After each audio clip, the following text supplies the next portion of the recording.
কি ব্যাপার, ওর দোকানে এত কাস্টমারকে?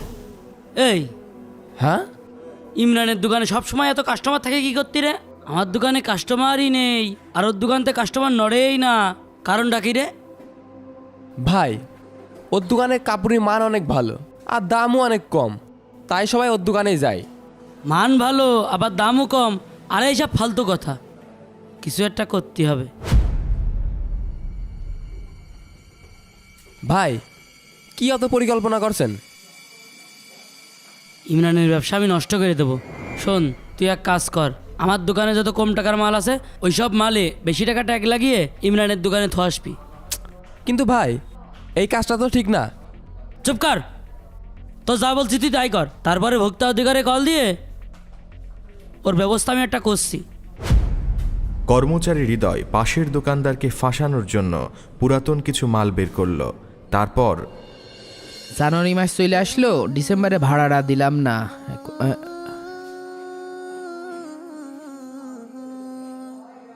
ভাই কিছু লাগবে নাকি? একটা জ্যাকেট লাগতো। এই মালটা দেখান তো। কোন রে? এই রে? না না না, ওই রে। এই রে?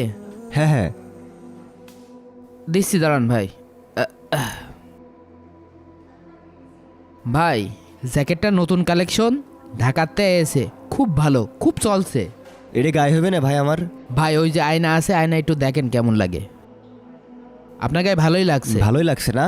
নিতে পারেন। ঠিক আছে, এই নেন। কেমন কি দাম ভাই এদের? ভাই বেশি তো 1850 টাকা গেরে। আপনি তো আমাদের নিয়মিত কাস্টমার, কম টম করে রাখবানে 1650 টাকা দিয়ে নেন, আমার 50 টাকা লাভ থাকবে না। ঠিক আছে ভাই, তাহলে প্যাক করে দেন। আমি তো আসি মাঝে মাঝে আপনার দোকানে। আসবেন আসবেন।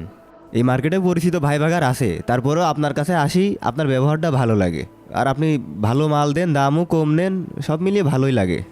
ওই দেখ, একের পর এক কাস্টমার এসেই যাচ্ছে, আর আমি এইদিকে মাসি। তোমার একটা ব্যবস্থা না করলে হবে না, নেন তোর আমি দেখছি। এই নেন ভাই। এই নেন ভাই টাকা, তাহলে আসি ভাই, ভালো থাকবেন। আসবেন আবার, হ্যাঁ। যাক, দোকান ভাড়াটা হয়ে যাবে না। এই নে, এই মাল কয়টা ইমরানের দোকানে থো আসবি, যা। ঠিক আছে ভাই। এই হ্যাঁ সাবধানে দিয়ে আসবি। ঠিক আছে ভাই। দাঁড়াও চান্দ, তুমি এবার ব্যবসা করো কি করে তাই আমি দেখছি। ভোক্তা অধিদপ্তরে একটা কল দি।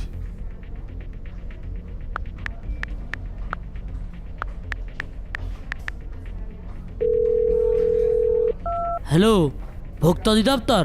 জি বলুন। স্যার, ইমরান কলত স্টোরে তো ডাকাতি চলছে। মানে ঠিক বুঝলাম না। ওরা কম টাকার মালে বেশি টাকার ট্যাগ লাগায়ে ধোমায়ে বেচছে। কি বলেন, তাই নাকি? ঠিক আছে, আমরা আসতে।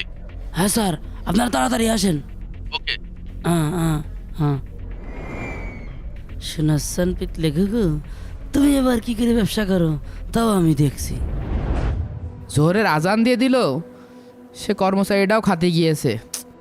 দোকানে যে কাজ থুয়ে যায়। খারাপ কাজ শুধু আমার দিয়েই করায়, ধরা বলে কি যে হবে নে। এই হৃদয়, এই ভাই এদিকে আই। হ্যাঁ ভাই। আমার দোকানের কর্মচারীটা দুপুরেই খাতে গিয়েছে, এখনো আসেনি। জোহরের রক্ত চলে যাচ্ছে, আমি তো নামাজ পড়তে যাচ্ছি, তুই একটু 10টা মিনিটের জন্য বসবি? ঠিক আছে, আপনি যান, কোনো চিন্তা করেন না। যা দোকানে বস। কেউ দেখছে না তো? চলে গিয়েছে, এই সুযোগে মালটা টাকা মতো কি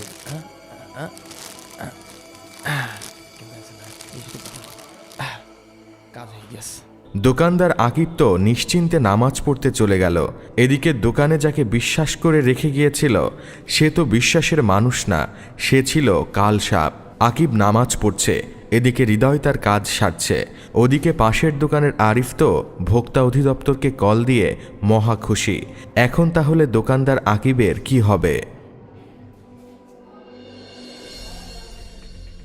আয় আয়, ঠিক মতো করেছিস?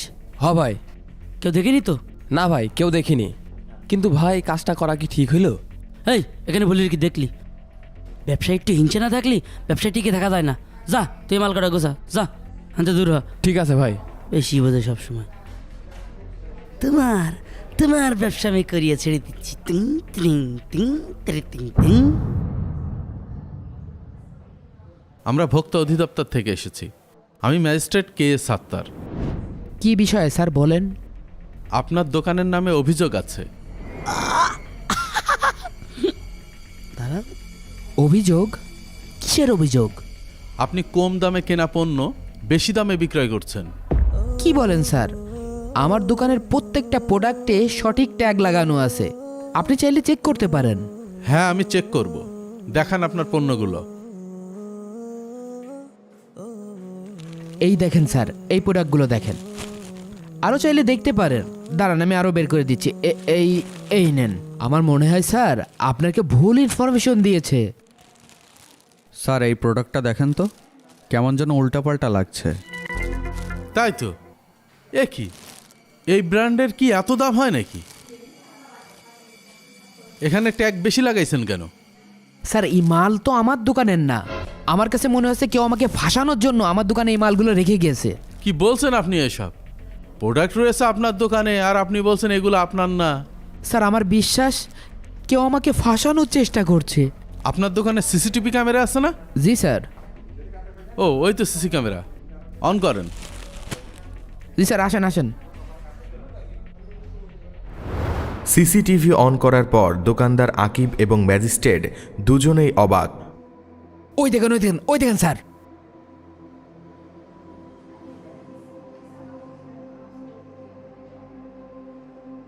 দেখেছেন স্যার, আমি আপনাকে বলেছিলাম না স্যার, আমাকে কেউ নিশ্চিত ফাঁসানোর চেষ্টা করছে। স্যার ওই ছেলেটা তো ওই পাশের দোকানের কর্মচারী স্যার। স্যার সেদিন আমি নামাজ পড়তে গেছি, ওই যে স্যার ওই দোকানের কর্মচারী এসে আমার দোকানে কম দামের পণ্যই বেশি দামের ট্যাগ লাগিয়ে দিয়ে গেছে। এই শফিক, জি স্যার।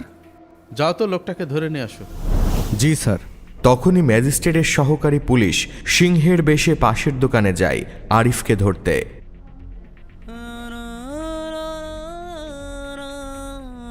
এই উঠুন, স্যার আপনাকে ডাকছে, উঠুন। স্যার আমি কোনো কথা নয়, দোকান থেকে বের হন, আসুন। পুলিশকে দেখে ভয়ে আরিফের গলা শুকিয়ে যায়। চল চল আমার সাথে। স্যার আমি কি করেছি? আমার করে নিয়ে যাচ্ছেন স্যার? গেলেই বুঝবি। আমি কিছু করিনি স্যার, ছেড়ে দেন। স্যার এই যে। ও, আপনি আপনি একজন নিজে ব্যবসায়ী হয়ে কি করে পারলেন আরেকজন ব্যবসায়ীকে ক্ষতি করতে? আমার ভুল হয়ে গেছে স্যার। আসলে আমার দোকানে বেচা কেনা হয় না তো, তাই হিংসের জন্যই করে ফেলাইছি। আমাকে ক্ষমা করে দেন স্যার। আপনি জানেন না ব্যবসায় হিংসা আর প্রতারণা ইসলামের শিক্ষা নয়? হযরত মুহাম্মদ সাল্লাল্লাহু আলাইহি সাল্লাম বলেছেন, সৎ ও আমানতদার ব্যবসায়ীরা কিয়ামতের দিন নবী ও শহীদদের সাথে থাকবেন।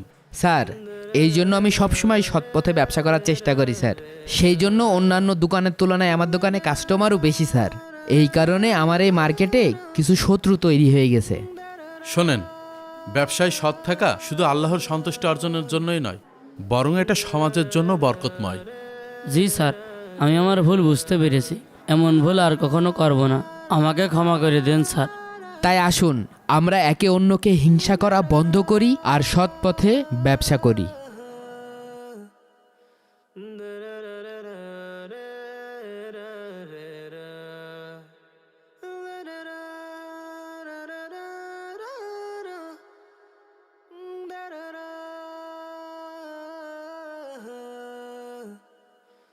Da